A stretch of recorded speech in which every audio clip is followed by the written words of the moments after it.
Está en nuestro estudio la colega periodista Sandra Romandía.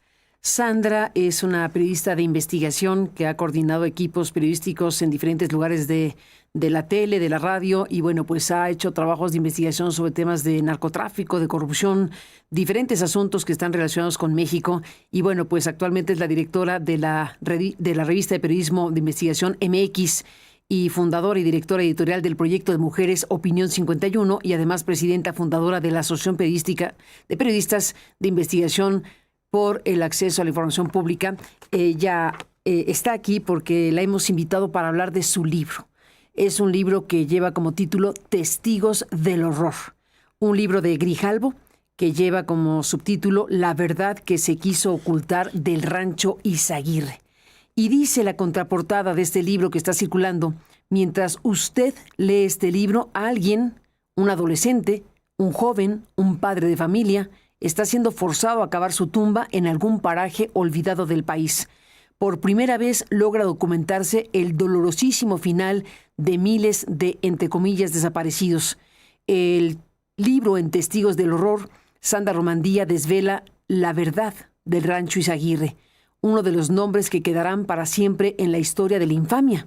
A través de testimonios inéditos de sobrevivientes como María, Luis, Héctor y Alfredo, el libro expone un modelo de logística criminal que opera con brutal eficiencia. Teuchitlán es uno de los centros de reclutamiento forzado, tortura y exterminio que inundan México, y evidencia un salto cualitativo en el nivel de terror que vive el país. Esta obra, dice Grijalbo en la contraportada, que marcará un antes y un después entre lo conocido y lo desconocido, demuestra cómo el crimen organizado ha conquistado regiones enteras de México y quedará como prueba irrefutable de los políticos que permitieron que el infierno se institucionalizara en nuestra patria. Está circulando Testigos del Horror. Sandra Romandía, bienvenida al programa. Muchas gracias, Carmen. Gracias por el espacio y sobre todo pues para hablar de estos temas tan difíciles pero necesarios, diría yo. Sin la menor duda, ¿con qué te encontraste y cómo realizaste esta investigación? Pues mira, cuando se dio a conocer esas imágenes tremendas que le dieron la vuelta al mundo, recordaremos, Carmen, de los zapatos, las mochilas, las prendas que se encontraron, encontraron en el Rancho Izaguirre, y recordemos que se dieron a conocer en tiempo real, porque las madres buscadoras fueron al lugar, hicieron una transmisión en vivo, y en ese momento se empezaron a conectar miles de personas, literal, que buscaban a sus desaparecidos y les decían a las madres: a ver, quiero ver bien esos tenis que están ahí tirados, y esta camiseta parece que fue la de mi hijo que traía puesta, etcétera. Se hizo una noticia muy, muy fuerte que le dio la vuelta al mundo por las imágenes, ¿no? Por lo que nos remitía a estas imágenes del Holocausto, los zapatos, de encontrar un centro donde pudieron haber terminado miles de desaparecidos en este país, o cientos, porque es una cifra sin determinar. Y me quedó muy, muy grabado la fortaleza que tuvo el tema en la conversación pública y cómo llegó una noticia que nos conmovió, creo que nos estremeció, en un México en el que ya nos estábamos empalmando de noticias malas tras malas y ya parecía que nada parecía sorprendernos. Para mí era importante investigar qué había más allá del Rancho Izaguirre, es decir, si realmente hubo reclutamiento forzado, si hubo exterminio, si había otros ranchos, cómo funcionaron, durante cuántos años y demás. Y empezamos primero con mi equipo de MX una investigación sobre de quién era el rancho, y nos enteramos que había sido despojado de sus dueños originales, y a partir de que doy una entrevista sobre ese tema del despojo, empiezan a aparecer en redes sociales numerosos testimonios de personas que dicen conocer a jóvenes que fueron reclutados a la fuerza. Dije, aquí hay un tema de fondo, que es: México está viviendo un reclutamiento forzado de jóvenes sistemático, al parecer durante años, a donde están yendo a parar los más de, ¿cuántos desaparecidos tenemos ahora? Más de 130,000, a lo mejor no todos, pero una gran masa de los desaparecidos en México fueron reclutados. Entonces me di a la tarea de buscar testimonios de personas que hubieran estado en el rancho y que hubieran sobrevivido, que hubieran podido escapar, lo cual fue la tarea más difícil, y puedo explicar más adelante por qué. Y aparte, documentar, o sea, no solo contar desde la historia dura, a lo mejor pues muy, muy cruda que vivieron estas personas, sino documentar todo el antecedente y el contexto que hay en este país para que este tipo de ranchos pudieran funcionar, Carmen. No se trata de una persona que hoy está detenida, que es el exalcalde de Teuchitlán, o de 3 policías que están procesados, o de El Astra, que era uno de los torturadores líderes del cártel, sino que esto fue un engranaje evidentemente mucho más amplio, con muchas más personas involucradas, desde las instituciones, por supuesto, desde las policías, y que estuvo funcionando durante años. Durante años, y tienes aquí unos testimonios tremendos, todo es tremendo. El libro es muy fuerte, el libro tiene efectivamente un conjunto de elementos informativos muy potentes y muy fuertes que sobrecogen la historia, por ejemplo, de la madre que reconoce los tenis de su hijo. Cuéntanos de eso.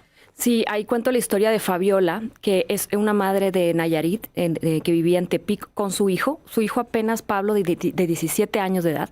Una Semana Santa le dice: mamá, quiero ayudarte, déjame ir a buscar trabajo al menos estos días que tengo libres. Y dice ella: mi gran error fue haberle dado permiso. Se va al centro a buscar trabajo y nunca lo vuelve a encontrar. Estamos hablando de Tepic, Nayarit, una zona pues que es vecina de Jalisco, pero donde tiene gran control este cártel que domina el estado de Jalisco. ¿Y qué es lo que pasó? Después ella se entera por un chico, le dice a su hijo se lo llevaron reclutado a la fuerza, se lo llevaron del centro. Había muchas maneras. Algunas de ellas era cuando veían jóvenes pidiendo trabajo, decirles: vénganse al campo, vamos a levantar, hacer algo, un trabajo de un día y van a regresar con dinero, e ilusionados se los llevaban. Les decían: están buscando choferes aquí, ilusionados se los llevaban y no regresaban. Así fue el caso de Pablo, su hijo. Ya no supo más de él, pero empezó ella una búsqueda porque le dieron noticias de que había sido llevado a Jalisco. Entonces ella pues fue con las autoridades de Jalisco y le contestaron: señora, tenemos 15,000 desaparecidos. No podemos enfocarnos a las pistas que usted nos da. No le hicieron caso. Ella misma tuvo que irse a la zona donde estaba el rancho Izaguirre, que está enseguida de un municipio que se llama Tala. Esto a 1 hora de Guadalajara, Carmen. Y encuentra el papá de él, encuentra a hombres encapuchados platicando, conviviendo con las policías municipales. Y entonces él entiende que está metido en la boca del lobo y se va. Y dice: no sé qué hacer. ¿Qué pasa después? Su hijo logra hablarle y le dice: mamá, me agarraron los criminales. Me tienen en una batalla en Zacatecas, porque los movían de Jalisco a Zacatecas para ir ganando terreno. Ven por mí. Imagínate la angustia de una mamá escuchar las últimas palabras de su hijo y no saber dónde buscarlo, cómo buscarlo, dónde encontrarlo. Ven por mí, ¿a dónde, hijo?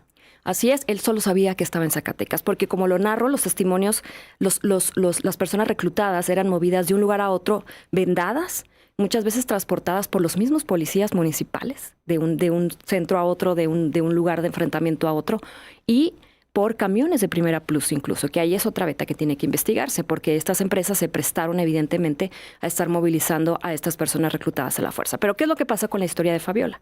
Lo sigue buscando, sale lo del rancho Izaguirre, ve las fotos, ve los tenis del hijo, dice: esto es lo que pasó, por aquí pasó mi hijo. Va y busca de manera desesperada poder verlos en persona. Para esto pasan 3 meses de que le dicen: sí puede, no están aquí, ya los mandaron a la Ciudad de México, sin dinero, se viene a la Ciudad de México, Carmen. Ella me está contando todo el tiempo el proceso que va pasando. Y finalmente le notifican que el cuerpo de su hijo estaba en CEMEFO desde 1 año atrás, cuando ella tenía busque insistentemente con las demás autoridades de Jalisco, de Zacatecas y de Nayarit, y nadie le dijo que su cuerpo ya estaba ahí. La peor de las partes del final de esta historia, que todavía no tiene un final del todo, es que finalmente hace unas semanas le dijeron: ya, por fin ya le vamos a entregar los restos de su hijo, porque le dieron la noticia pero no se los habían entregado, y ella dijo: ya le voy a dar una sepultura, etcétera. La hacen ir a varias CEMEFOs aparte, también a Lagos de Moreno, y luego la regresan a Guadalajara. Total, cuando se las entregan, se da cuenta que le entregan piezas de otra persona, porque venían extremidades repetidas, y le entregan restos equivocados. Y es donde el dolor vuelve otra vez. O sea, varios... Sí, extremidades, eran 3 partes de piernas, porque pues evidentemente son restos muy, pues ya que están destruidos, pero nomás le ofrecieron una disculpa, le dijeron que iban a revisar y que luego ya se les iban a entregar los correctos. Ese grado, Carmen, de negligencia, ese grado de desaseo dentro de las oficinas gubernamentales que deberían de apoyar a estas personas que llegan destrozadas. Aparte dice que le dan un trato como si ella estuviera pidiendo una limosna. Y esta es la historia de Fabiola, que está seguramente repetida, por desgracia, en miles de familias mexicanas que no encuentran a sus desaparecidos.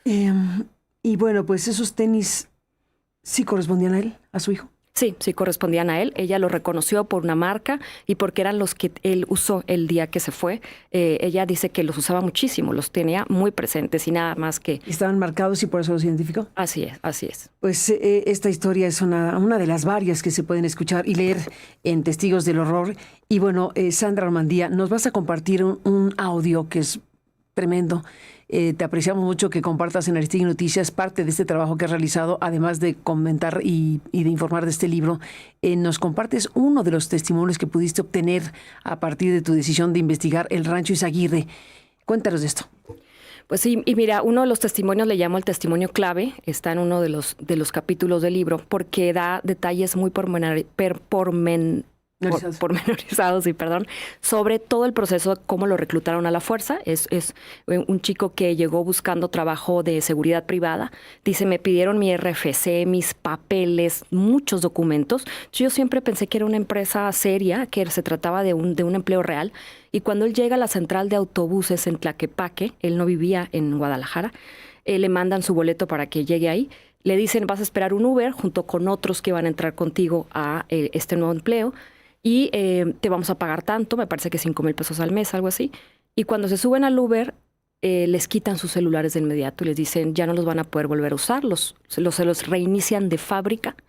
Y entonces él empieza a sospechar que algo no está bien. Los llevan y los pasan a una camioneta más grande. ¿Y se les devuelven? Se los reinician los teléfonos y se quedan con ellos, sí. Los dejan incomunicados, sin teléfono ni nada. Sí, así es, les quitan todo. Y llegan, los pasan de esa camioneta, de ese Uber, supuesto Uber, a una camioneta más grande que los lleva a un paraje y ahí los obligan a grabarse un video diciendo que estaban por su propia voluntad y los hacen leer un texto.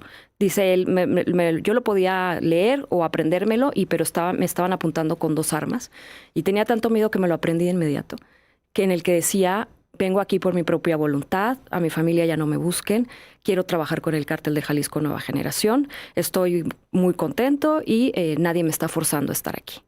A cada uno de ellos les hicieron grabar esos videos, Carmen.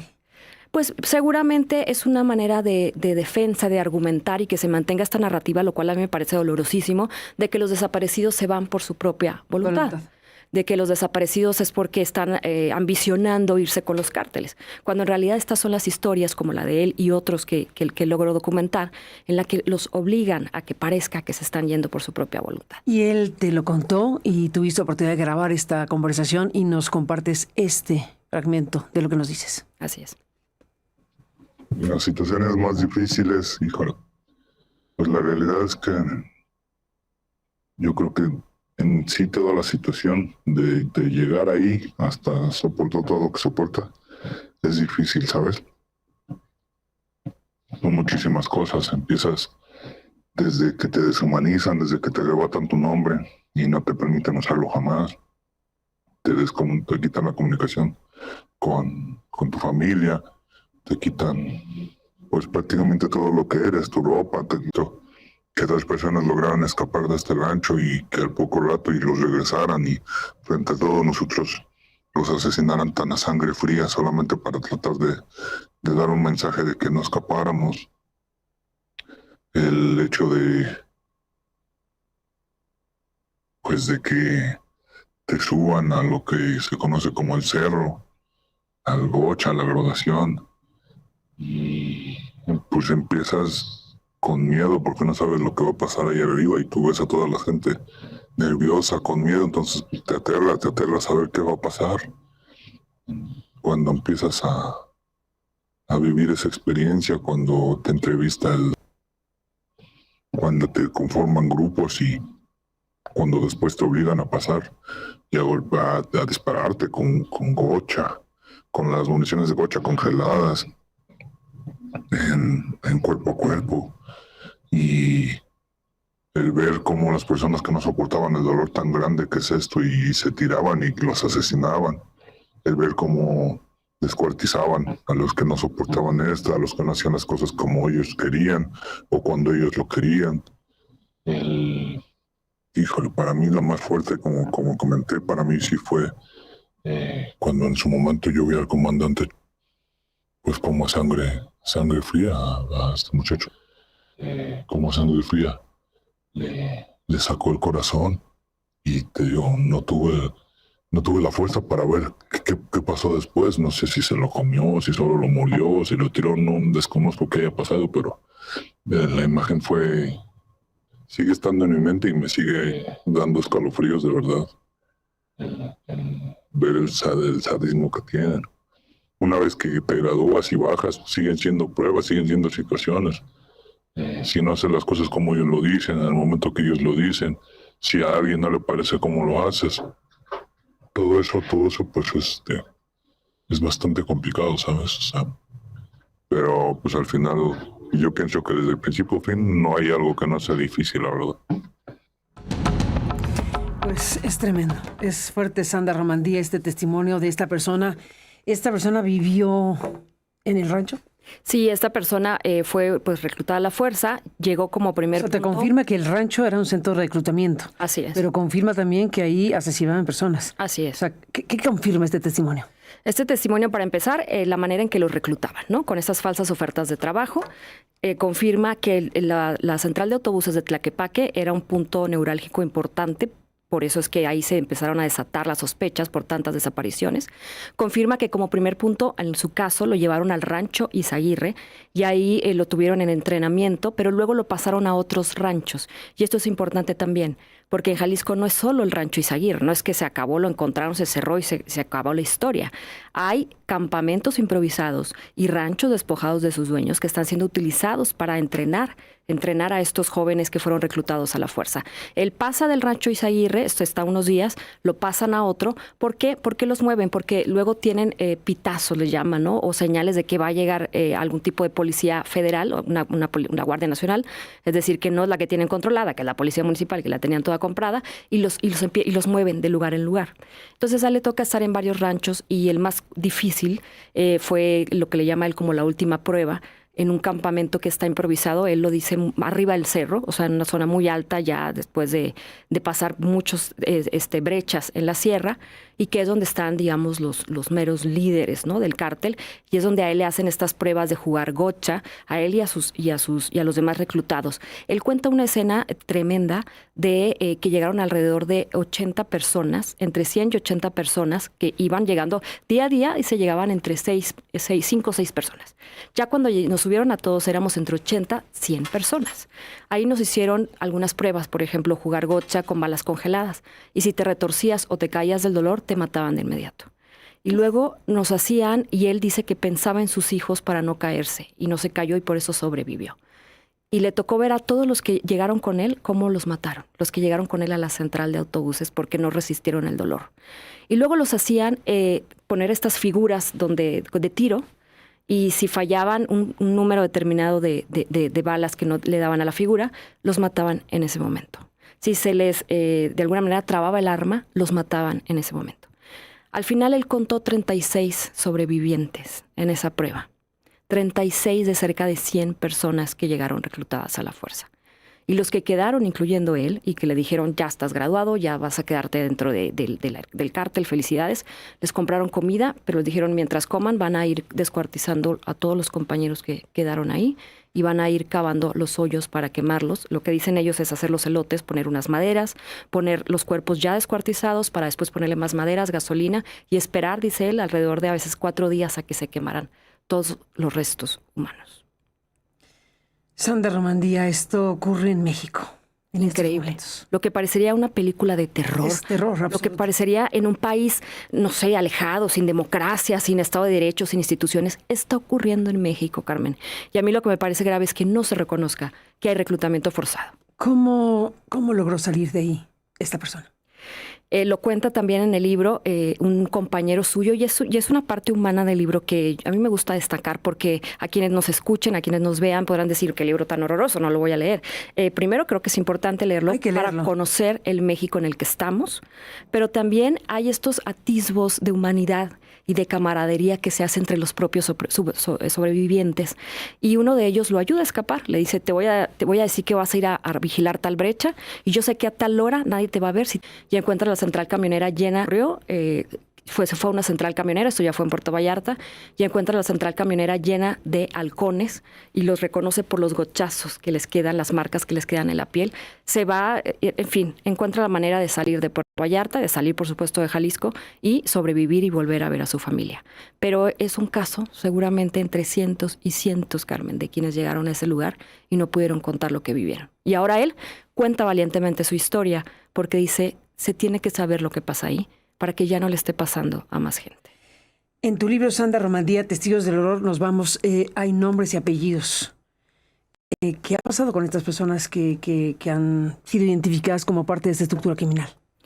Pues mira, hasta el momento sabemos que está detenido el exalcalde de Teuchitlán, que siempre fue muy sospechoso cuando estas personas se aferran al poder, era su tercer periodo. No tenía el control de la zona, él está todavía en proceso y ya hay varios testigos que lo han señalado de que él entraba al rancho y salía como Juan por su casa. Hay también policías que están siendo procesados, está el Astra que en su momento lo anunciaron las autoridades. Recientemente detuvieron a una persona que le apodaban el coreano, también está detenido y también es señalado por los testimonios, pero lo que yo insisto es que es una red mucho más sofisticada y más grande. Este entramaje debió de haber tenido o debe de tener entre sus cadenas, entre sus eslabones, a personas dentro de instituciones, fiscalías, policías, incluso del gobierno, sobre todo local, que no han sido todavía investigadas y que creo que falta mucho por sacar ahí, porque el cártel sigue funcionando. Todavía hay desaparecidos. En estos días vemos de jóvenes que iban a ofertas de trabajo y ya no volvieron a sus casas.